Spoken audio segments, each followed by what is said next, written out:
Après avoir été aspirée par le vortex, Loana se réveilla angoissée, car cette matinée ressemblait étrangement à celle de la veille en tout point. Intriguée, elle alla voir sa sœur, qui était censée s'être mariée la veille, pour confirmer que le mariage auquel elle avait assisté hier avait déjà eu lieu.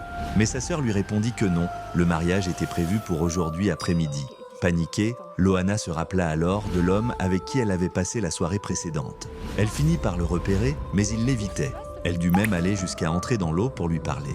Pendant ce temps, sa sœur, qui venait aider Loana à sortir de l'eau, avait trébuché et s'était cassé les deux dents du devant. Loana, encore plus triste qu'avant, rattrapa enfin Paul et il lui expliqua qu'ils étaient coincés dans une boucle temporelle et qu'elle n'avait pas à être triste pour sa sœur parce que demain, elle retrouvera toutes ses dents. Il ajouta aussi qu'il était dans cette boucle depuis plusieurs années et qu'il avait vécu tous les scénarios possibles.